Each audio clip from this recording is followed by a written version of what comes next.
Welcome to the Meet the Funders, Meet Canada's Funders panel this morning. So now I would like to introduce our host and moderator for this morning, Christine Larsen. She has an extensive background with CreativeBC and BC Film. For more than a decade, she's managed industry relationships for development funding, digital media strategies, broadcast, and distribution. So please welcome Christine Larsen.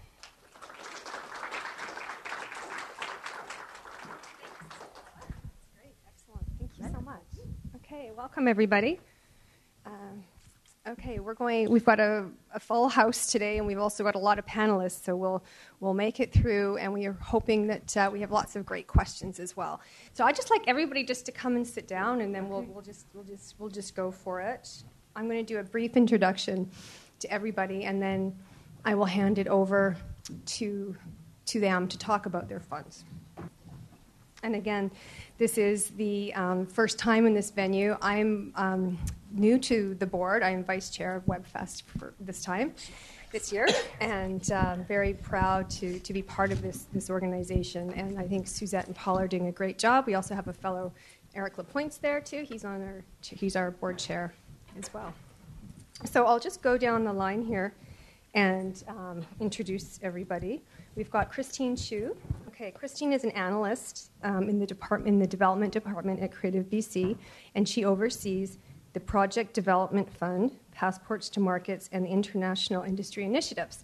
And we might also ask you about Slate if that's happening, so you'll be talking about all of those things.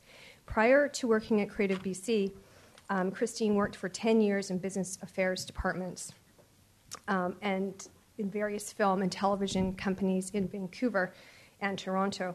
And she also worked in TV distribution sales in Toronto and Hong Kong. And I actually didn't know that, so that's very fascinating. Going down the line here, we have Andra Sheffer. And Andra has so much career experience. We are so lucky to have everybody here with us today. Andra is the CEO of the Independent Production Fund, which invests in scripted drama series created for digital platforms. The IPF also has a funding stream for production of television drama, which is funded by Cogeco. We're not going to get too much into these lengthy, really great bios, but you can also go on to the WebFest website, and there's a whole bunch of information. I'm so pleased that Andra is here with us today. She's also one of the founding executive directors of the Bell Fund, and we actually have Suzanne here from the Bell Fund, and also a founding director of the Academy of Cinema and Television, and a long list of awards. So welcome, Andra. And we also have, just going down, we have Nathalie Clermont. And Nathalie is the Director of Program Management at CMF and has worked for more than 20 years in the film and television industry with an extensive experience in finance. And she is a key advisor with the CMFs, and that's the Canadian Media Fund, which we'll learn more about. So she ensures that policies and programs, there's consistency in service standards. And prior to that, Nathalie worked at Sodec. So that's really interesting. A lot of the crossover we're seeing, some people were at Telefilm, and we've got Sodec is the equivalent of CreativeBC in BC. So welcome, Nathalie.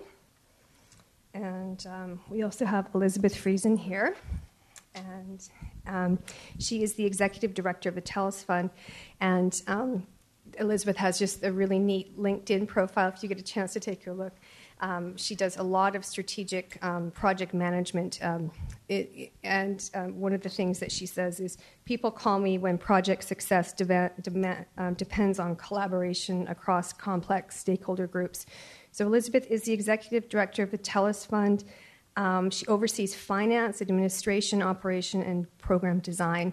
So again, a really incredible career that you should take a look, check out that. Former senior positions include CEO, Chief Operating Officer at Telefilm Canada. So she was responsible for over $100 million in portfolio investments. And we also have Suzanne Lacey, and she's a program manager with Bell Fund. Sorry, I'm jumping around. We didn't know where everyone was sitting. So we've got Suzanne Lacey here too, and welcome, Suzanne. And she has been a media leader with over 20 years' experience. And she is a Queen's University Film Studies graduate, and she has numerous positions in the media broadcasting and TVO, very extensive background at TVO, which is a Toronto broadcasting. And Suzanne's objective is to continue to contribute to the Canadian media and entertainment sectors by bringing strategic and creative approach to projects. So welcome, Suzanne. And we also have Kim Guise with us. We're jumping around, sorry. And I'm a first-time moderator. I will say that if you haven't noticed.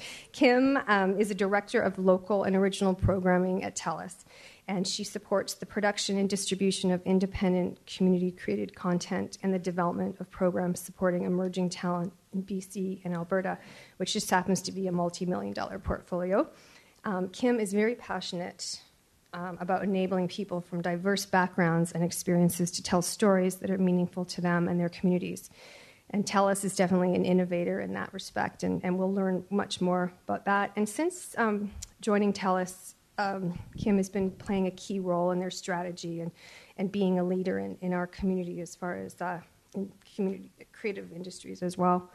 And before that, Kim was at Telefilm Canada. So we have a few people that have all worked together, actually. So I just think that's really great. So everyone knows each other really well. So that's really interesting. So we've got Kim, and then we also have John Dippong here with us, and he's a national project lead, Western Region and Ontario for Telefilm Canada. So John is a friendly face, as many of you may know.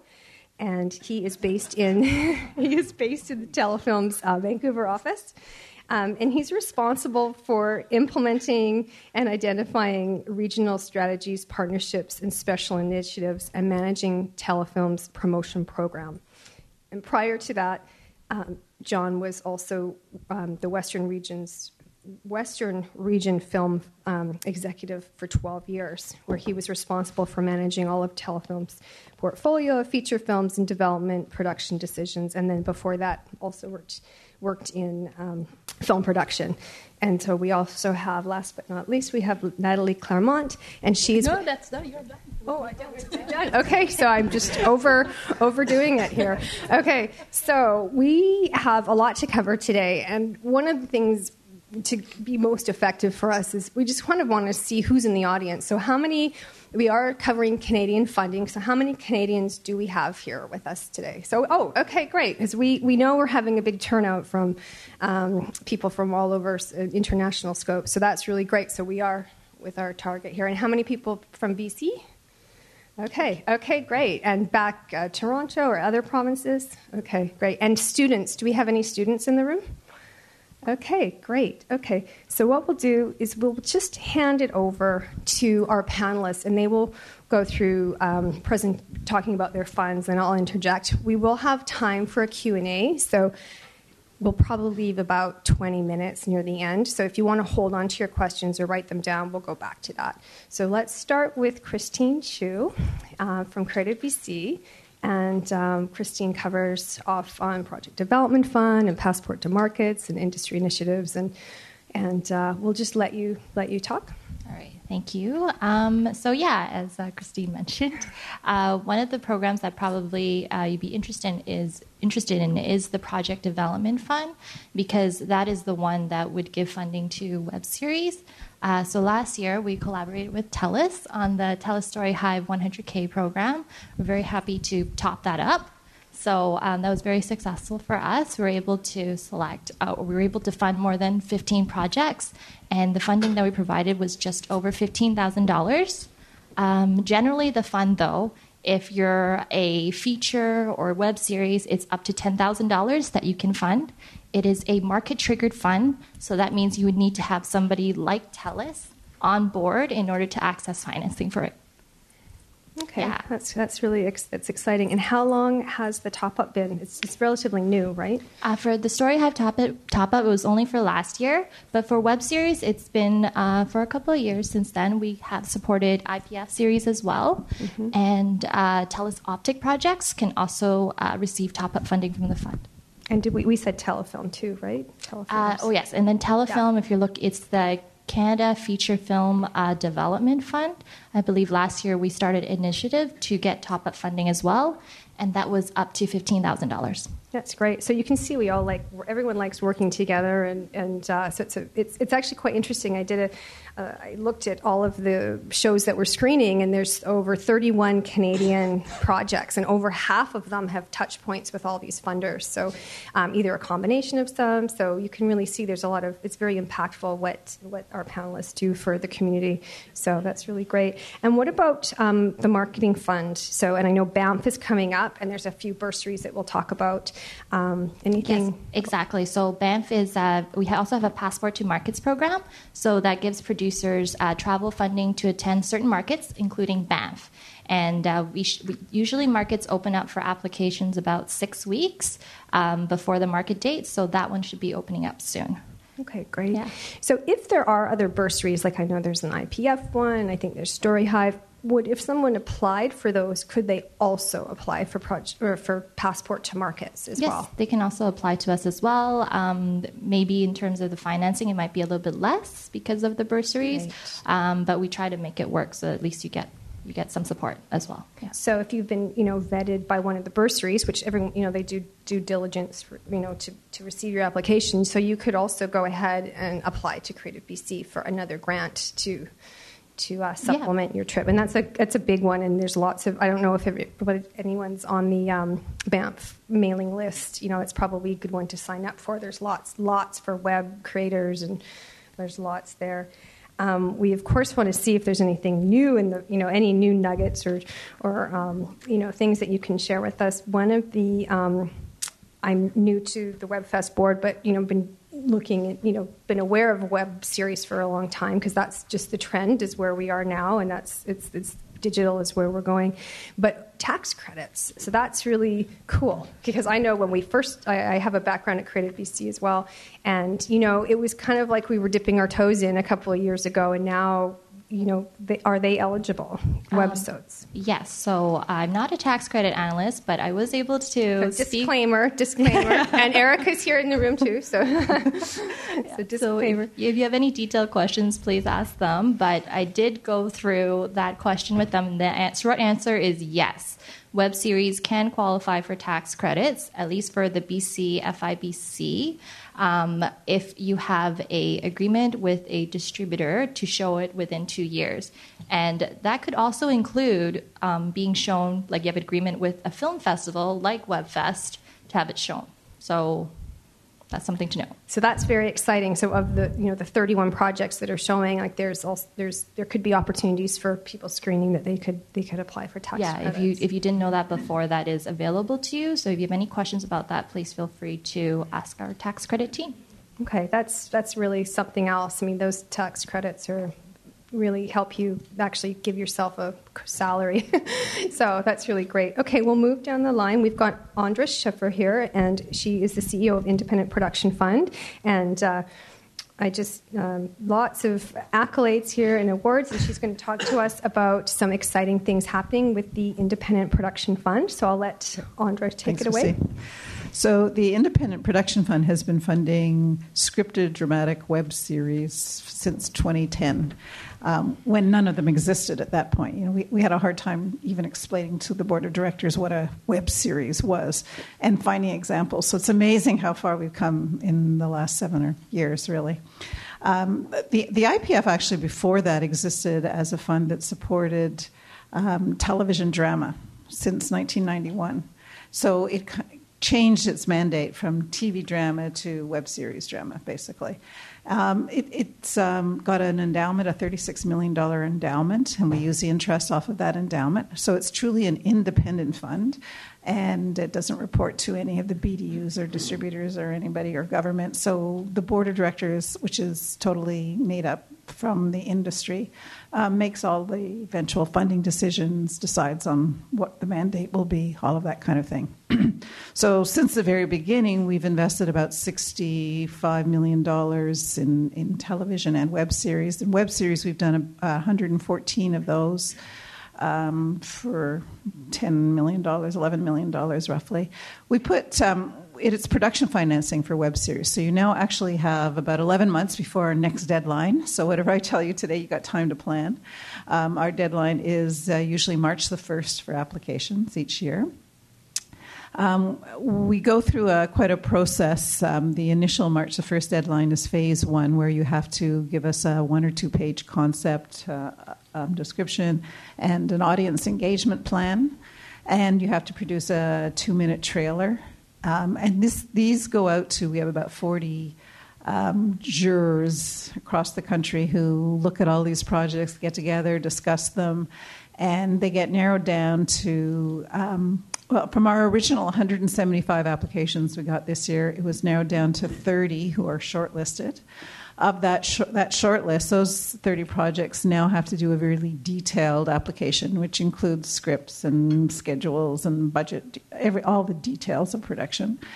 And May 1st is the deadline for those. And then we have an international jury that looks at all of those projects, and they make the recommendations that go to the board of directors. And in the middle of June, the board meets, and they'll make the final funding decisions.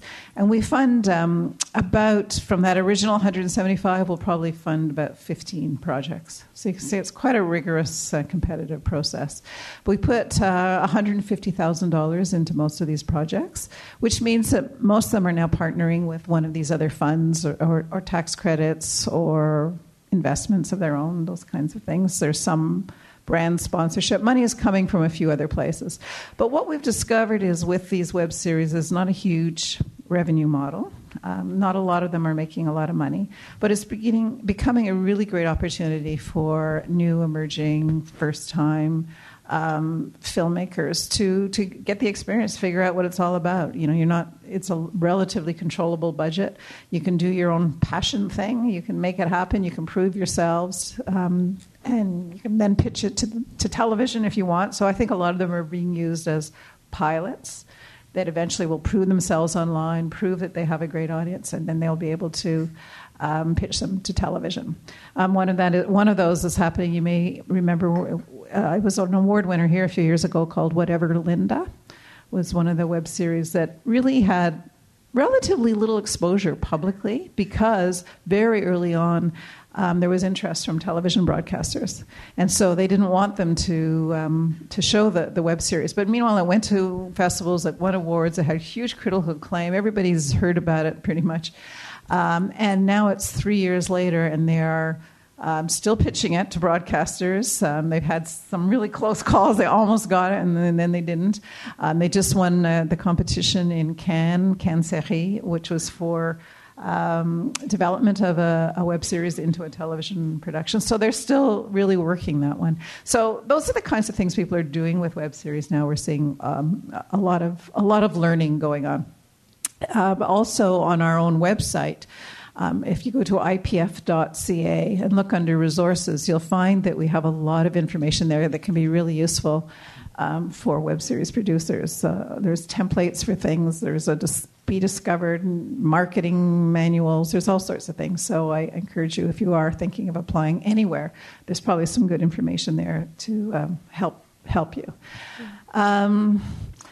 I think great. That's a quick summary. That's really great. I'm just going to interrupt a couple of things. So definitely the Whatever Linda, like we don't have time to do a full case study, but there you go, an emerging talent, and now they're pitching at Cannes, and now they're fast tracked with international financing, and they're going to be going to long, this series, traditional television series. That's great.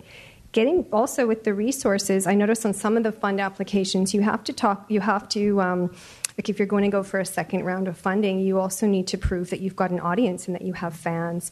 And so you have to have metrics, like you have to have the Google metrics and Adobe metrics. So the resource that Andra talked about it is about discoverability. And gosh, my thing isn't working here. But it's the Be Discovered, a guide to enhancing Canadian web series discoverability. And I think it's about 13 pages, but definitely a great resource to have. And the website is really excellent too. So a lot of these the funders' websites, they have you can actually look up the creators' bios and you can actually look up the projects. So take a look at IPF. You can actually watch some shows on there. It's really great. So thank you very much. And we also have a bursary, too, to go to Banff. That's right. And that was on the list, too. So, and if you want to quickly mention that. Just the deadline is the 27th of April, and it's for web series producer-creators who think that they've got another project that they want to pitch at Banff, and it's $1,500, and registration is as well. So it's a whole package. You probably don't need anybody else if you get one of ours, but we do 3 of those a year. And I think the deadline's April 27th? 27th. Okay, great. So check that out as well. Okay, thanks so much. That's great. So now just moving all the way down, we've got Suzanne Lacey, who's Program Manager for Bell Fund. And we also have some Bell Fund board members. I think Catherine Warren's here. She's with the Bell Fund, too. She's a great resource, too. And we'll just let Suzanne take it away, talk about Bell Fund. Thank you. Yeah, I have my notes with me because we have a lot of change right now happening. It's funny, I was on the website, like, let's talk about this, and everybody's very excited. I know that there's a few producers that there's changes in the works here. Well, as many of you know, last year we retired all of our development and production programs, and we're in the midst of launching all new ones. So, and this is new to you guys. It's also new to us. So we are calling all of them pilots. So we have the opportunity in round 2 to make any adjustments that we feel necessary.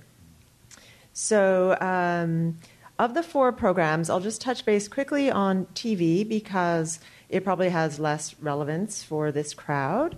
We've just released the guidelines for the new TV program. So you can check them out on our website, bellfund.ca. Again, that is a more traditional Canadian television broadcast program. So I won't speak to that one so much today. I'll move on to the other 3. So there's 2 development programs, web or iDoc development and a slate development program. So with the iDoc or WebDocs development program, this is up to $100,000 of development money to create a prototype for a web documentary. And what we found, we had our first round for this in February. I think the challenge with this program is a bit of a learning curve for folks to understand what is meant by an iDoc or a WebDoc. And if you go on our website, again, bellfund.ca, we've put a couple of case studies up there. And I think one way to describe what we're expecting in terms of a web doc is typically it would be, if you think of the point of view filmmaker who is working in a linear video mode, and this gives them the opportunity to create a more immersive experience for their subject matter. So they're going to be thinking about the user experience, the person who is going to engage with that subject matter. They're thinking about the technology and the various touch points that are available to us in a digital realm. So again, the application would typically talk about the design of that and how the user interacts. It's not simply a web series on a digital platform. It's much more than that. So check out the website, check out the guidelines and the FAQs, definitely, and do call us if you have more questions about that one. The other development program is called Slate Development, and this is great for independent producers, independent production companies who are looking for some help to develop up to 3 original IPs. So it's to help those that, at this point perhaps have to dig into their own pockets to get a Bible written or to bring a writer on board. And this is up to $100,000 for a slate of up to 3. It will, if one of your projects goes into production, it then becomes a repayable advance. Otherwise, it's a grant. And again, for this program, what we're looking for is it's really about your business. It's about having the opportunity to diversify and to grow and to take those next steps. because that money might help you to hire a fantastic writer and just bring things to a whole new level, or to get your Bible in great shape. It might allow you to get to a really important meeting, to book your hotel and your flights, or to get to a market to pitch. So it might allow you to pivot and go in a different direction that you haven't been in before. So we're excited about that one. We had the first deadline for that one and for WebDocs in February. And we recently announced the recipients of those programs. So what else do I have? In terms of short-form digital series, which is probably of the greatest relevance to this crowd, we have 2 streams of short-form digital series, fiction and nonfiction. We had the nonfiction deadline back in November, and we financed 8 English language projects and 6, I believe, French language. And our next deadline is for short-form digital series fiction, and that's coming up on May 7th. Okay. So for that one, what I'll do, I outlined 5 top things to know about the short-form digital series program. Because it's tough. I mean, if anyone here has applied to the Bell Fund before, as are all the funds, I can only speak for the Bell Fund, it's super competitive. It's oversubscribed. You've really got to bring your A game. If you think you have any weaknesses, partner up. Just seek out partners for the strength in your production, the strength in your business case, and of course the strength in your discoverability plan, which is so important to all of us these days. So for the short-form digital series, you have to know what your platform is, what your channel is in the digital realm. And that's critical. That's critical to get you through the door. And it's tough because there are a lot of choices, but they're not all going to be choices that are acceptable to the fund. So what I will say is if you have any doubt at all about your platform, just pick up the phone and call us and talk to us. Email us, because we will talk to you. And it'll save you a lot of frustration before you go too far down the road with your content and your business plan and your budgeting, only to realize that your platform is really not going to be acceptable. Can we name some platforms that?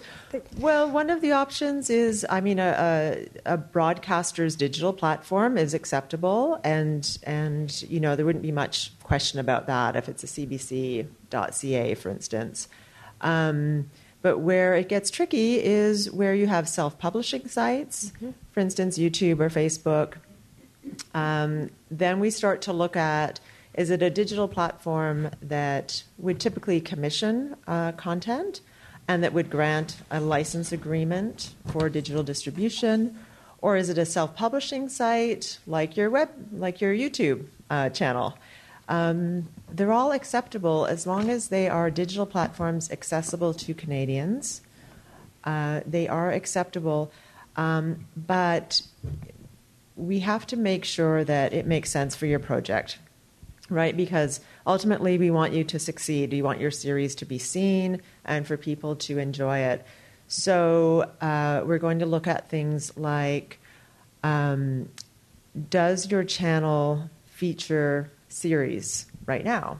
Does it feature a series in the genre that you're pitching? So if you're pitching an art series on a news channel, for instance, are any subscribers to that news channel going to be interested in your art series? Is that the right place for you? And definitely, is it accessible? For instance, we had lots of folks ask if a VOD service would be an acceptable platform. The answer is we're only accepting the 2 hybrid VOD services in Canada as acceptable platforms. That would be Club Illico and Crave. But you may have your digital series on a VOD that is a closed subscriber service, but your main trigger has to be a platform that everybody in Canada can access. So with those 2 hybrid VODs, anybody can get a subscription to them. You don't have to be a Bell customer to have a subscription to Crave, for instance. But if, for instance, you were on a Rogers VOD service, only Rogers customers would be able to access that channel, and that's why we don't accept that as your main digital channel. So again, yeah, your platform, it's tricky. There's a lot of options out there right now, so we just encourage you to give us a call if you have any questions at all about that. The other thing about your platform is if you have a self-publishing site, you wouldn't typically give yourself a license agreement for your own YouTube channel. So it's one of the things we're working with right now, because we will accept your self-publishing channel if it fits all the criteria and makes sense for your project. But you wouldn't typically have a license agreement to give us. So we have a box you can tick called waiver, and it basically waives the necessity for you to have that license agreement when you're applying. We're contracting those folks now, and I'm finding once we go to contract, I actually do want an agreement, even if it's with you and your own channel. I still want to see an agreement, so we're working through that process now. Mm-hmm. But platform, definitely, it has to make sense, and just give us a call if you have any questions. Great takeaway there. So platform, one of the other things Suzanne said was when you are applying, partner up. It is an aggressive, competitive process, and partner up with someone. And platform, that's just so key. And does your IP match the platform? Is it arts on a sports platform or something like that? So yeah, really for sure. great. And is it okay if I just finish that up? Yeah. Sorry, I know it's a lot of information, but it's all new, so I just want to make sure folks get it. So in terms of the short-form digital series, again, 5 main things to keep in mind, platform being the first. The second, 10% third-party financing. You do need that. As Christine mentioned, tax credits, because this is production, will be applicable for your 10% third-party. Again, we encourage you to talk to the tax credit folks directly at a federal and provincial level, just to make sure that your platform and the way you're structuring your production will work for you and you won't be stuck. Your trailer, Andra mentioned the IPF's 2-minute trailer. We also have a requirement of up to 2 minutes for a trailer. You'll put the link in your online application, and it has to be really strong from the get-go. It has to be professional. You want to show off your character or your host, give a sense of the tone and the style and the project so that it sells itself right away. Discoverability plan, because for this program, you're going to do a series budget, and you're also going to do a discoverability budget and plan separately. And the funding is separated out up to $150,000 for your series, or 75% of your eligible production costs, and $50,000 for your discoverability activities. And the discoverability activities, we would fund 100% of that. So you don't need to bring additional financing to, say, a $50,000 discoverability budget. But it's got to be strong. We want to see who your social media moderators and community managers are, that you're planning on great search engine optimization, and if it's one of those areas that you're not super confident in, then do partner up. There's lots of great businesses out there who specialize in those activities. And last of all, again, it's a super competitive fund. Everything is always oversubscribed, so the entire application has to be professional. And if you haven't written a grant application before or applied to one of these funds, I'd encourage you to seek out those who have and talk to us. Because the stakes are high and there's a lot of competition. And do check out belfund.ca and check out the FAQs, because there are a lot of them. Our phone is ringing constantly, and every time there's a question, we say, write an FAQ. I think there's about 90 of them there. So check it out and keep in touch, and good luck. That's great. Thank you. I love that you brought the 5 points. Is that on your website, those 5 points, or is that? No, that's such a great takeaway. So I'm sure you guys all wrote that down, but maybe it was really succinct. Yeah, it was really, really, really great. And just again, partnering up, and sometimes having worked in a funding office at CreativeBC, we hear, it takes so long to do these applications, but they're that way for a reason. They're prepping you for, what's to come, and you're constantly pitching, and you have to know your project. And they're tools, they're business tools, and these applications prepare you to know what you're pitching and to help better organize even things like your receipts and just your own business plan. So they really use them as a tool as well. It may be cumbersome, but don't be discouraged, and that's really great information.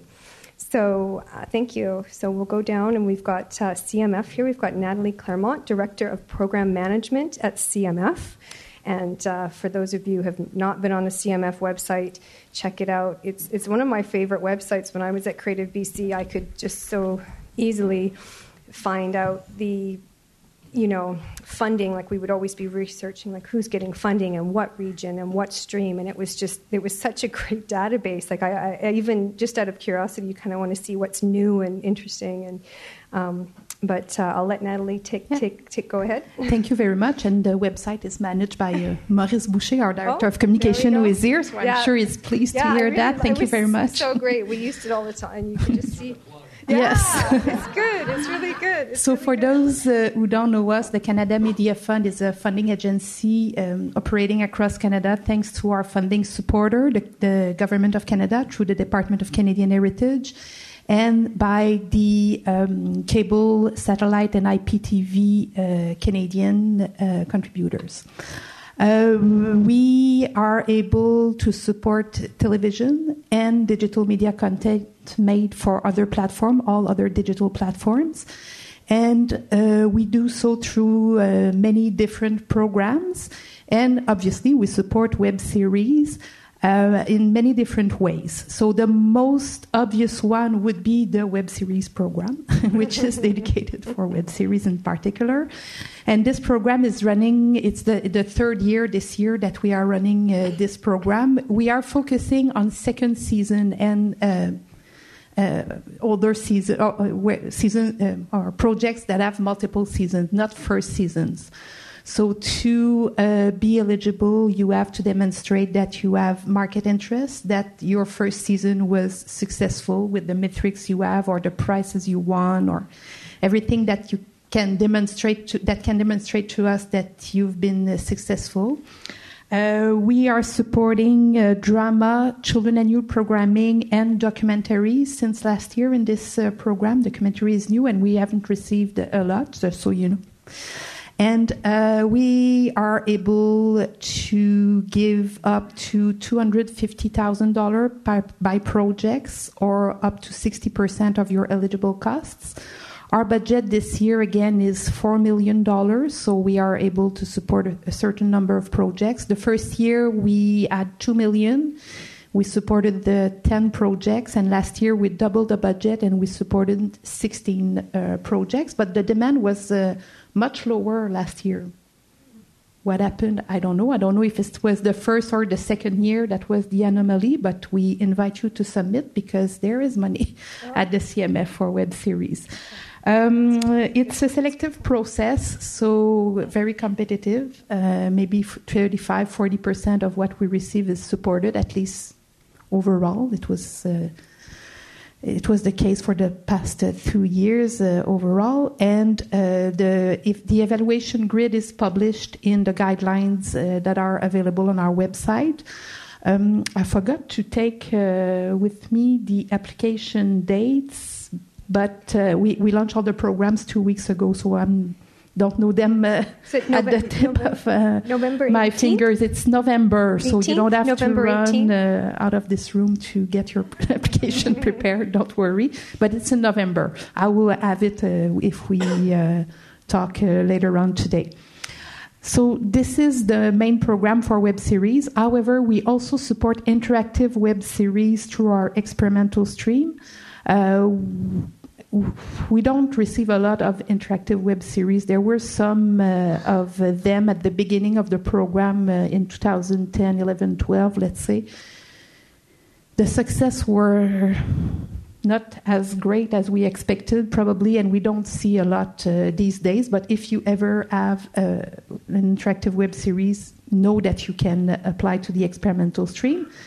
And finally, if you are producing a web series that is related to a television property, you can access all of our other programs that are made for television. We support related digital content to these TV IPs, and it's possible to get financing for this as long as you have a broadcaster on board. For web series, it's not necessary to have a broadcaster or a trigger. We can be the first in, but you have to demonstrate your past success. That's great. about it for now. That's a lot. That's great. Thank you so much. And of course, the panelists are available after for some one-on-one, so there's definitely a lot more information. And the other interesting thing about CMF is there's co-production opportunities too. So there's also true. I forgot about that. Find the co-producer. I don't know how I forgot about that, but anyway. There's so much on CMF. Yes. It's just chocked full of stuff. In fact, since 4 or 5 years now, we are partnering with foreign agencies similar to the CMF across the world. And some of the projects can accept web series, whether they are in development or co-production. Not all of them, but a lot of them. We have partnerships, for example, with Colombia, Denmark, New Zealand, Germany, Ireland, Jerusalem, and many, many more. So just go to our website to see the international incentive, and you will see which ones are available for web series or digital content, not only web series, but all digital content producers. That's wonderful. Thank you so much. That's great. Okay, and then we'll move down. I've got a mic too. Okay, good. We've got Kim Guise, and she's the Director of Local and Original Programming at Telus, and Storyhive. Is that basically that's your big program, and so many additions. There's music videos, there's animation, there's digital shorts, and lots of professional development and mentorship, and interesting. So I'll leave it up to Kim to get into the programs and give us some background on Storyhive. Thanks, Christine. Can I just get a quick show of hands? Who in this room would consider themselves emerging? Great. Okay. So Storyhive is one of the main ways TELUS Local Programming makes content from creators from BC and Alberta. And we are here to hopefully develop and launch the next generation. Doesn't matter what your age is, but the next generation of content creators to get you ready for all these other funding supports. So as Christine mentioned, we have partnered, so CreativeBC is right there with us. By design, we work within a subsidized industry, as you all know, and the government very deliberately makes it so sometimes Storyhive can't play in some of the same areas as these other funders, but we're doing our best. We're trying to get creative. So what is Storyhive? Storyhive is an online digital platform where we give grants to local filmmakers in BC and Alberta to tell the stories that they want to tell. It's micro grants, $10,000. And as mentioned, we fund lots of different genres. We're one of the few funds that funds music videos. We do short films, web series pilots. We have done animation. We have done a whole Storyhive devoted to female directors. We've also experimented with a VR edition. So we're here to help you build your toolbox and get you ready so that you can enter in the next level of your career. So one of my colleagues coined a phrase that we like to repeat a lot in public, which is, we don't fund films, we fund filmmakers. Of course you're going to make your film or your music video, but we're really here for you. And as mentioned, we don't just give you your grant to make your piece of IP, which, by the way, you own. We only take a non-exclusive license, which I will speak about later. We also want to make sure you get all the support you need to get you where you want to go in your career. So we've partnered with organizations like the National Screen Institute, which is one of our great partners, to help you get the mentorship and support you need to get your project and your career to the level that you want to, so that you can take the next step. And as one of my colleagues likes to say, we want you to get to the point where you stop responding to our emails or answering our calls. We want you to get way above what we're doing. And the Storyhive alumni who I see in the room can attest to all that we offer in terms of career advancement. So we too help get people to Banff. We're sending 15 fellows this year. And based on feedback that we had from previous attendees, we help those fellows get prepared for that festival with support from the NSI. We've learned that. We've sent people to the Animation Festival in Ottawa. We've sent people to South by Southwest. We're here to help you develop into the filmmaker and the storyteller you want to tell, the filmmaker you want to be. On top of that, we are also incredibly devoted and have our eyes on the prize in terms of being the most diverse and inclusive fund that we can be. We've done a lot of growing over the last 5 years since the fund launched, and we are very proud to say that we are committed to supporting our Indigenous storytellers in BC and Alberta, women, newcomers to Canada, LGBTQ stories and filmmakers, every accessibility, and I'm sure I'm missing a ton, but no matter who you are or where you come from, if you're from BC or Alberta, we want to help you tell your stories your way with the technology that you want to tell it in. So I think that's pretty much just such encapsulates so much, and I'm going to encourage everybody to check out the Story Hive website. I actually got lost on it for about almost over 2 hours because there is so much on there. There's all the bios from some of the team leaders. You can see milestones from all the projects. It's super inspiring for emerging filmmakers because you can do it too. All these people have done it with the help of Story Hive. What I'm just curious about the recoupable and non-recoupable. So what Kim mentioned is it's a grant. So can you speak to the difference between recoupable and non-recoupable? And I know, Christine, you're a grant as well. So there's differences. So we have public and private funding here. But so I like to say, I mean, as a joke, but I'm serious. I think we're the easiest money in the country. Kim's got easy money. You qualify, it's your money. I don't want to see a cost report unless you really do something terrible and I need to help you. It's your money. I don't want to get paid. I honestly, we don't get paid back. We don't take copyright. We don't take equity. And I think you bring up a really great point, which is this is a business, and we're here to support a business and an industry. And so I've said this before on a previous panel, and it actually got tweeted about. We're not here to help fund art for art's sake. We're here to help you get prepared to be in a business and to actually make a living. Seed money. That's so exciting. I think when you come to our roundtables, each of us will have something to say about that. But because we tend to work with filmmakers that are very emerging. I think it's great for you to know that there are also emerging business people, lawyers, and accountants, because you have to make friends with them. You have to get them on your team. Have a business producer if you want to be the creative producer, or have both producers so that you can just be the director or the writer or both, to free you up to be that creative person that you want to be. We know it's a lot of hats, and we want to help you surround yourself with people that can support you. I think the last thing I want to say about the Story Hive platform is, for those of you who aren't familiar with it, it is a crowd voting system. So we do ask you to take responsibility for who the end consumer is for your product, and that's your audience. So people complain about it, but we think this is the best way for you to learn how to engage with and build your audience and be part of a business and an industry and get to know that audience.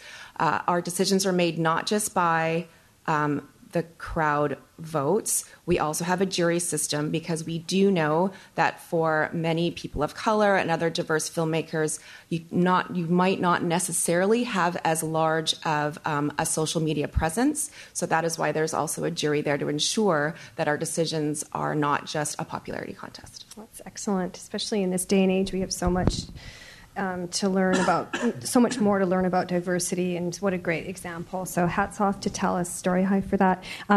There's 4 web series that were in production, so there were 4 winners. Is that right? So we had our last web series pilots edition. We usually do 4 grand prize winners. We usually do 2 grand prize winners, 1 from each province. We did 4 this time. They are all in production. They will be ready for this festival next year. We had a digital shorts voting deadline that just ended, so those winners will be announced very soon. And we are about to announce our next edition, so if you are not already on our email list, please sign up, storyhive.com, and you will hear first. Excellent. Thank you so much. So I'm sure everyone's going to be lining up to talk to Kim after. And thank you. Okay, so now we've got John Dippong, and John is he's with Telefilm Canada. He's a national project lead, Western Region and Ontario, and he's got such a great background, and before that, who was in feature film. So he's seen so much in the time of, not to say that you've been there for, that was a nice way to say it, but you've seen the changes, and I think that it's interesting to speak to that, of how you've seen the changes going from feature film, and now you've got all these different platforms, and there we go, and you know, so there's some things we want to talk about. There's lots of Telefilm has a ton of programs as well, lots of feature film and production and development, talent to watch, and then there's also marketing and export funding. So I'll just take it off to John to give us a good overview. Thank you, Ms. Christine. Yeah, I'm the old guy on the panel, and I'm the token guy on the panel too, which is good. Diversity. We got to up our diversity game here. That's it. There should always be one, but not more than one generally. Telefilm Canada. We've been. We're also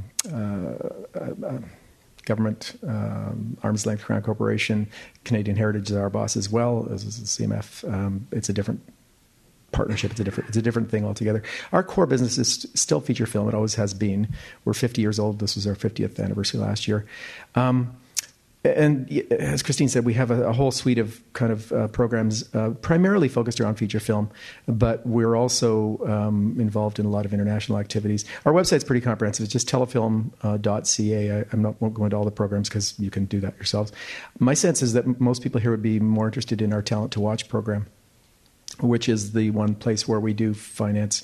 I think we call it shorter length web content. We're very specific about not calling it web series, but I don't know why. But that program, it's changed its name this year, just so in case you used to know it as the micro budget program.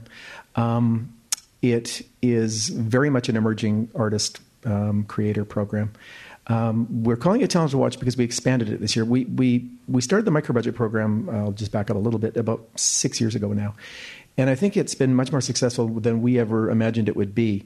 The reason it's successful, I think, is because it was about starting people's careers. You have to be a first-timer in whatever the three creative roles your team is. So if you've not directed a feature film or a web piece, if you've not produced one, if you've not written one, we want you in that team and we want to support that. But the reason it's been interesting and successful, I think, really is because you don't apply to Telefilm for it. You apply to one or more, actually, of a range of industry partners that we have across the country. There's I think there's 46 of them now, or 47 of them. The list is quite extensive. And there's three different sort of groups of industry partners. There's sort of the conventional stream, then there's the Indigenous language stream, and then there's the sort of French language outside of Quebec kind of stream. So it's all on the website. I won't bore you with that. But the what you need to know about it is, deadlines-wise, we're in the process right now. The partners are in the process of selecting the projects that they would submit to us. So you have a project, you want to come to the Talent to Watch program, you look for a partner that you have a connection to. Either you've been through the training institution, you're a member of a film cooperative in your community. We've tried to make it as inclusive as we can so that it's not, you don't necessarily have to have been a student at Concordia, for instance, to go through the Concordia stream, or at CAP to go through the CAP stream. They will do their selection, and they will submit this year 2 projects in each of the genres to us. We will choose a jury, or we've got a jury that we're selected now, and they will choose the probably 50. This year we're trying to choose 50 projects, 50 combination of feature films or web projects. I don't know really whether the jury has a sense of what split they want to have in there.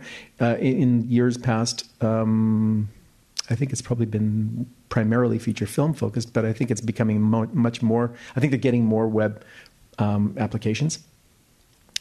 Excuse me. The website again is very specific about what the things you'll need to give to us. I think Andra said it nicely. You really have to put your best foot forward. I mean, as much as this is an emerging program and we don't expect people to have a ton of experience, everyone who has applied that I've seen, anyway, the ones I've looked at after the fact, all have done some degree of short films. They've maybe gone through the Telus programs. And Kim, you're right. I mean, it's very much that program's lovely for giving people that sort of initial step, that so you can sort of see a progression in the career. Our juries will look at that quite carefully. The other thing you probably need to know is that each of the partners that you might apply to, you want to get in touch with them as early as you can, because they might have slightly different requirements for what they'll select their projects on. We have a core, so we'd need a 5-minute pitch. We'll need a synopsis. We'll definitely need a marketing plan, because the jury really does want to know how your project's going to get out into the world and whether you've identified your audience and all of that kind of stuff. But the industry partner may also require additional things. So best idea is to get in touch with them as soon as you can. It's a once-a-year deadline at this point. Right now, between April 16th and 23rd is when the partners are looking at their projects, and they'll all make their recommendations to us by the 23rd. So we'll probably render decisions on those by, I'm going to say, maybe June, something like that. So it's a once a year at this point. But it's definitely worth thinking about if you yet to make either a longer piece of content or a kind of more extensive web piece. We can come in for up to $125,000 on the feature side or $105,000 on the website. It's all prorated based on time on the website. And we used to have a $250,000 budget cap, but we sort of foregone that this year in the guidelines. You'll see we don't insist on the cap. We kind of expect it to be in that range, but I think we have decided it's not something we want to police. And like the programs here, it's a grant. It's straight up. I mean, I used to say we were the easiest money in the business, but maybe we're not. But it's damn near the easiest money in the business, because really it's a grant. We don't take any copyright ownership in it either. It's your project. And really, it's about trying to find that next generation of talent and make sure that they've, again, built that that platform stepping stone up to larger projects where they will become, known in the world. So it really is that kind of emerging program. What else can I tell you about it? The other program that Christine alluded to is our international marketing program. And this is relatively new for us, last couple of years. And it is our way to help largely filmmakers, but also short or longer format feature films, get to some of the festivals that they might get invited to. There are a couple of annexes, so you'll see there's a whole list of festivals. If you get invited to one of them, apply to, call us and let us know, because you can probably get up to probably $1,500 to help you travel internationally. It's not all the festivals. I get the question all the time, well, what about X festival? It has to. We couldn't choose all the festivals in the world. There's sort of 3 tiers and 3 tiers of dollar value that would go with those, but it's definitely worth having on your radar. And then 2 other things we do, just again for as an overview. We have an international department that goes to a lot of the international film festivals and markets. If you know that you're going to be internationally at a festival, whether it's Cannes or Berlin or Busan or something like that, check and see whether or not Telefilm has a presence there, because we typically will manage like the Canadian pavilions, which usually has provincial representation as well. We want to help facilitate things for you and know that you're there. So don't we're your tax dollars at work. So don't be a stranger and don't hesitate to call. I mean, really. And similarly with any of our programs, but particularly Talent to Watch or any of the other ones, provincial agencies or federal agencies, or really, I think anybody up here, and Suzanne, you said it as well, we're here to actually kind of be helpful. So you should never hesitate to call or ask questions or send emails. Don't guess, and because you can spend a lot of time if you guess wrong, and that's just a waste of your time. So yeah, call. That's a great advice. Always call. Always ask. That open door policy. Interesting about the international market. So when you are visiting, like you're in Cannes, and I know in CreativeBC we always referred people, like if there was a pavilion. I mean, it's kind of a turnkey situation. They could get a place to have a cup of coffee. You need to kind of take a load off. You need to there's also networking, of course, but it's also a meeting spot, so really take advantage of that. And then, of course, with the marketing bursaries, I mean, you could I think it's either one or the other, CreativeBC or Telefilm, because I think you'll max out or something. But there's lots there for the marketing. And just offhand, when you're talking about the web series, what platforms come to mind for you with some of the projects you've seen? If you can, if anything, you think of anything. I don't know, honestly. I don't know what platforms have been proposed because I haven't looked at a lot of those projects. Yeah, that's just a general. I don't think we. I don't know that we really necessarily care. I think it could be YouTube, your own YouTube channel. I think really it's more about the overall kind of strategy around how you're going to reach. Who do you identify as your audience? How did you identify them, and how might you reach them? I don't know that we necessarily have. That's perfect. Yeah. And then also there's a CreativeBC top up too with the development. So if you're not quite at the 30,000 for a development for your demo tape or your outline or something, you can apply to CreativeBC for that. So lots of collaboration here on many levels, and of course with all the partnerships with the Talent to Watch program. Really interesting list. It's actually a great resource. There's a few film festivals. Female Eye is on there. Different film festivals that I actually hadn't heard. Not that I know all the film festivals because there's a ton, but there's lots on that list. Yeah, what we're trying to do is we opened it up a bit more this year just because we wanted to try and get 50 features or 50 projects done this year. And we also recognize that like Kim was saying, I think everybody's trying to figure out how do we make sure that we're reaching into every community in the country. So, we're partnered with Caribbean Tales because they have a huge footprint in the Caribbean Canadian community. Then we don't, and so we're always looking to figure out what are those partnerships and how can we reach people that have a whole different constituency than might ever come to us, right? That was the initial success of the micro budget program, is we were seeing filmmakers applying to us that we'd never heard of, and it's fabulous because there are talented people like in every corner of this country. You just have to sort of make it easy enough for them to get in the door, as it were. That's fantastic. So definitely check out that partner list. There's Caribbean Film Festival, all kinds of interesting things.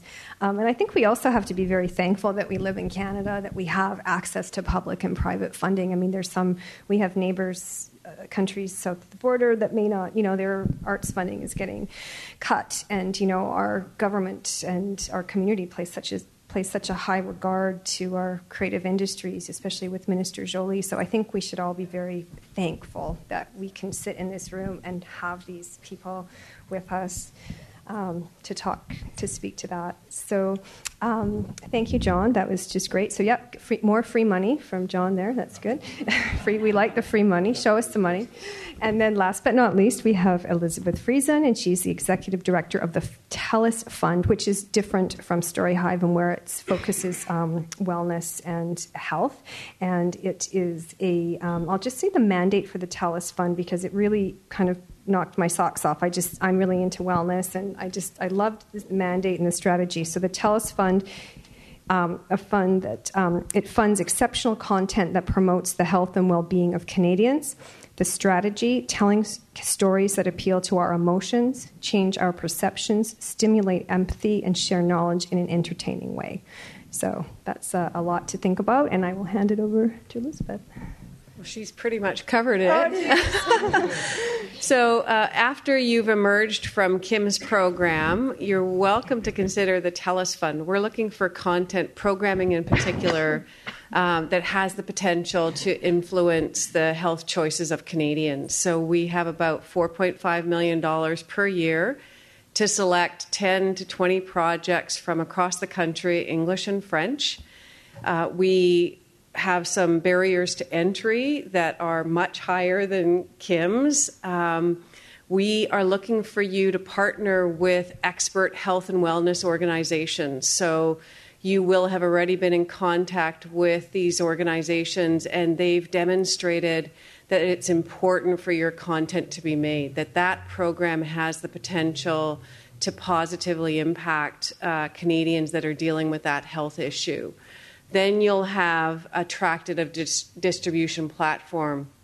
Most of the time, for us, the distribution platforms are still traditional broadcasters, but we have expanded it to be any platform, whether it's Canadian or internationally owned, that has the potential to reach Canadians. So We have influencers now with tens and hundreds of thousands of online followers that can be a platform that would be eligible to the fund.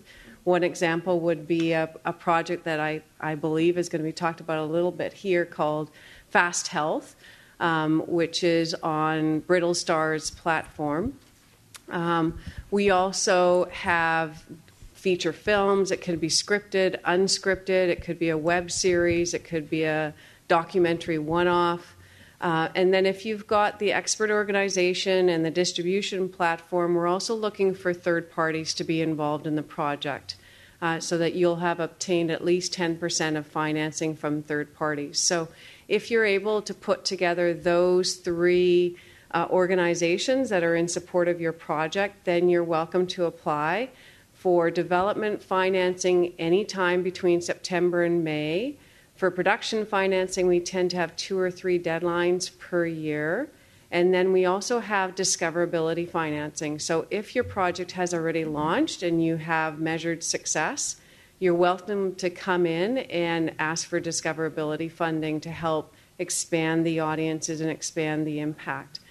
We do have a very small pot of money, less than $500,000, available for interactive content. Typically, it's associated with the programming that we've supported, so it would be things like games, mobile apps, very complex websites.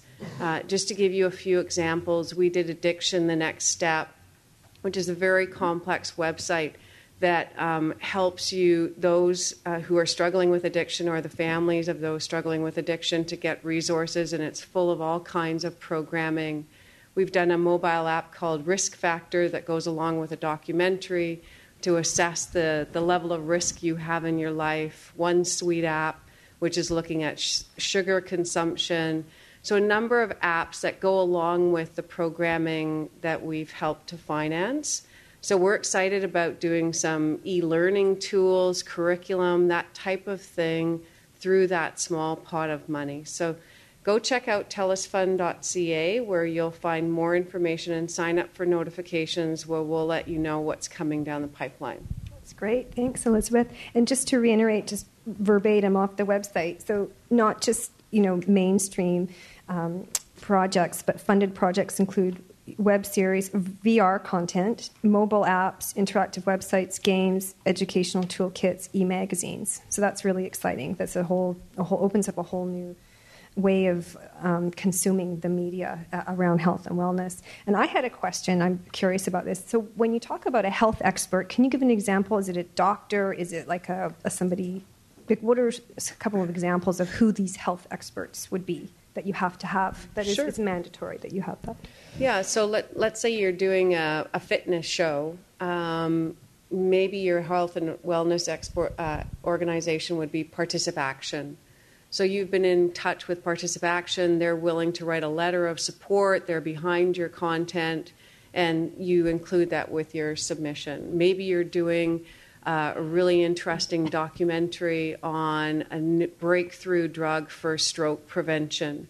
So you've been in touch with the Heart and Stroke Foundation, and they think this documentary is very important to be made to get word out there, and they've provided a letter of support and getting behind. So what we're looking for is an organization that will ensure the integrity, the completeness, the accuracy of the content that you're creating.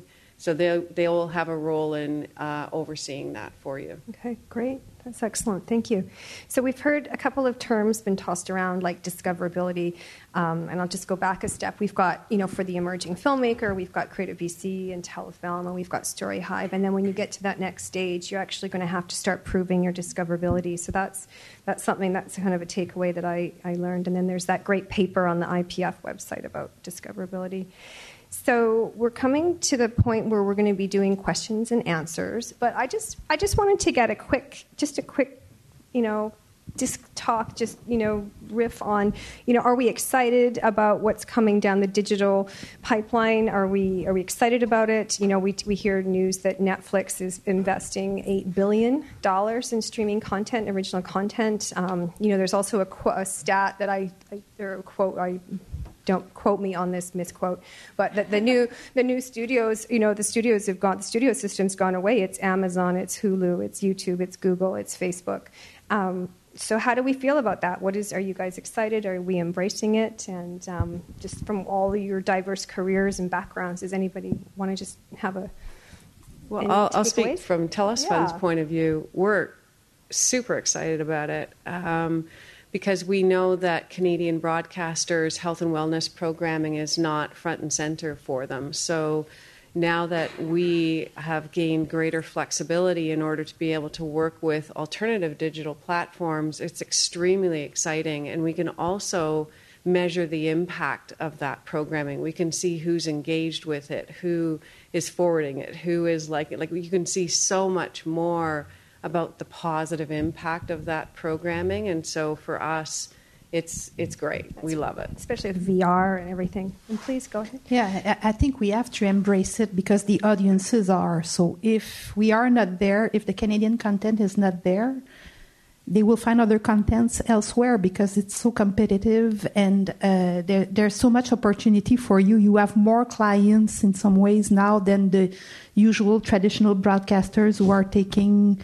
maybe a bit less risk than these other platforms. So there's great opportunities and you should take advantage of it. Sometimes the funds are not as fast as react to these new platforms, but we're getting there. Okay, great. Yeah, and definitely the opportunities there are so fantastic compared to even a few years ago. But on the other hand, when you look at what most of us are doing here, the web series, I think it's important to keep in mind that your audience may very well be a niche audience. And that's one of the beauties of what you're doing is that you can be very specific. You can be, targeting to a very small audience or a very targeted audience. You know who they are, when they watch, what they do, everything. And there's a million other platforms beyond the big ones that are out there for those kinds of projects. And there's nothing wrong with that as long as you're totally aware that you're reaching the people that you really want to reach. And I think I have to point out something else. It's been bothering me. Yes. This is the outfit. Do you know how color coordinated we all are here? Are we all wearing black on this beautiful sunny Vancouver day? We're all wearing black, right? Is it good reason? Okay, we got some red from Montreal there. Okay. I would say my main top up would be I totally agree with Andra and with all these platforms, I think the filmmakers, it reinforces for us what we're doing at StoryHive, the power you have when you own your audience, because we're not going to help you necessarily make that pilot that Netflix is going to pick up, but we're going to help you get there. And when you walk into the offices of HBO, Netflix, whoever it is at that point in your career, if they try to take creative control or they say something that irks you, they want to change the lead actor or just your slant on your doc, you have the power and the financial independence to say no. And I learned that from someone much smarter than me who works south of the border, where she said, we are building you all into internet entrepreneurs so that you can have financial and creative freedom. And so I think being able to have that power over your audience is really key, and we've taken that to heart in what we do. Excellent. Yeah, that's great. Yeah, we're definitely seeing a democratization of, content. Like it's becoming, more democratic on how the content gets out there and how it gets consumed, and the decision makers are very diverse as well. I'm kind of curious to know what everybody's personally streaming or binging on, and any must-sees and just anybody go for it. Anybody have something exciting that they want to tell us about, or what are they binging on or streaming? Oh, I've said this so many times. The Americans' best show on television. Okay, so, write that down. Okay, great. Christine? I really liked Wild Wild Country. That was very interesting. I just heard about that on the CBC, actually. They just did a little... it's a documentary series, right? Yeah, it's incredible, the footage that they have. It's on Netflix, and it's about this kind of cult. Is it a cult? Is it not? And that is so fascinating, and it's in Oregon, which is really cool. I'm really into Oregon, so that's really really cool. John, what are you into? If you haven't seen The Handmaid's Tale yet, yes, Handmaid's Tale. Elizabeth, anything? What do you like? love if you... Aging myself. I'm catching up on Frankie and Grace, or Grace and Frankie. Classic. Yeah. It's so good. Really good. Okay, well, I know, do we have questions? So I think, do we have any audience questions here? And do you need a mic? Okay, there you go. Oh, thank you. Thank you. Michelle McIver here, and I have a question for Suzanne. Hello, Michelle. Hi. So I know you and I have talked about this at length, but I think it's something that might be helpful for the group here. If you are a creator who has your own channel and you want to look at applying to the Bell Fund and getting a waiver, of some kind of getting a waiver, do you have a bit of a benchmark on how many subscribers or followers or what the size of the channel is or anything like that? Because if I had a channel that had 3 subscribers and I've never done anything, maybe I wouldn't be the best one to be applying to the Bell Fund with that as my platform. So Right. any... Yeah, it's a great question. Again, we're ultimately trying to help you succeed and hoping that your series will get eyeballs and get interest. So, and we really have to take it on a case-by-case basis, which is why I encourage everyone, if there's any doubt in your mind, if you're going, unless you're with a traditional broadcaster's digital platform, just give us a call and ask. Because it might be that you're newly launching a channel and you don't have much of a subscriber base yet, but you have an incredible track record and you've done other things, and we can tell that it's going to be successful. In terms of the channel itself, subscriber base is one of the variables. However, we all know that we subscribe to channels and then we never go there. So you might have 100,000 subscriber base and a site that is really inactive. So again, we're going to look at, we'll just go right to your site that you're proposing, right to the channel. We'll see, is there content that's like the content you're pitching? So are there video series? Is it a genre that you're pitching? Is it a short form dramatic series, for instance? Is it a comedy? And is there fresh content there? Are there fresh releases coming out? And are people engaging with it? We can see the views. So that's all part of what we're going to look for to make sure we can see your series on that channel and we could see that you could actually achieve some success there. Thanks. If what you're doing is health and wellness programming, we'd love you to come in if you're about 20,000. So are you getting views to completion around 20,000? Then you're welcome to come into the Telus Fund. So I'm curious, as a recent immigrant to Canada, are there limitations on who can apply, citizens versus permanent residents versus people here on work permits for each of these programs? Good question. CMF, you have to be either a citizen or permanent resident. But also you can come in a co-production. So if you are co-producing with a Canadian producer and you're not Canadian, it's also possible, whether the Canadian is majority or minority producer. Same. Okay. Yeah, same. So at Story Hive, the project lead, who is the actual applicant, who signs the agreement and is on the hook for all the contractual obligations, has to as well be either a Canadian citizen or permanent resident, demonstrating residency in BC or Alberta, but it doesn't stop you from being part of the crew. So you can be one of the key people on the crew, but you just can't be the project lead. Good question. Oh, sorry. Yeah, just for CreativeBC, if you want to access funding in terms of projects as a producer, you do have to be a BC resident as well. Okay, great. And question over here? Yeah, specifically for the Telus Fund with the health stuff, are there any restrictions as far? Are there any restrictions for the Telus Fund that are considering the Telus brand? I haven't seen a lot of stuff that have to do with sexual health, and I have a show that's about sexual health. And so specifically, I know that Telus is interested in things that are more PG and family related. And while I personally think that sexual health is applicable to everybody, just wondering where TELUS Fund would stand on that. I'm not sure you're talking about the TELUS Fund. You may be talking about Story Hive. We've done... I am talking about TELUS Fund. So Story Hive did fund a show of mine, but we've created an additional show that's about a sexual health nurse giving sex education information, and I'm interested in applying to the TELUS Fund about it, which is why I'm asking as far as brand alignment. We've done 2 projects, actually not in the English market, in the French market. One is called Sex Oral, which is a great name, and Bête de Sex is another, both in the French market, but we've not done yet a project in the English market. Hi, it's a question for, apologies there in the volume, a question perhaps more for CMF, Telefilm, or IPF in terms of the discussion around making globally relevant content, and not saying that it's not globally relevant, but in light of sort of this new global digital market, is there a change of the discussion and the dialogue at those organizations saying we need to compete at this, notwithstanding all your shows that you're watching are sort of globally consumed kind of shows? Is that a dialogue that's occurring, and is there sort of a change in direction on that? At the IPF, we've always wanted the projects to be internationally exploitable.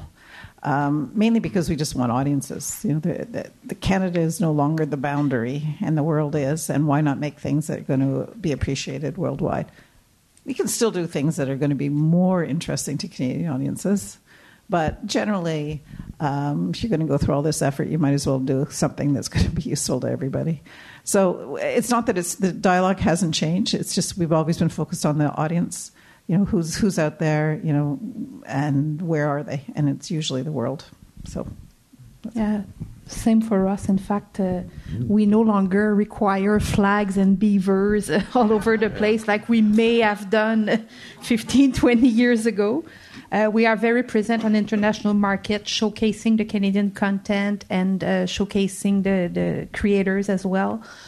So we are very aware of the necessity of being present on the international market because exactly what Andra just said. So, yeah, and I think there's a lot more kind of conversation that you're hearing in with Minister Joly and trying to develop a Canadian export strategy and all that kind of stuff. But I don't know that we had specific conversations around how do we develop that ourselves. But I think we've all recognized over the last probably 10, 15 years that the limitations of Canada's a very small market. The limitations of our market have really pushed up against with the diversification of all the other platforms and how the world has gotten smaller and smaller. And we recognize, I think, all of us, that if your content has a much better chance in the world if it is for the world in some respect. To the extent that it can't be, content's never for everybody. It's always got to have a specific niche and a specific audience in mind and whatnot. But yeah, I think we all kind of would agree that internationally exportable and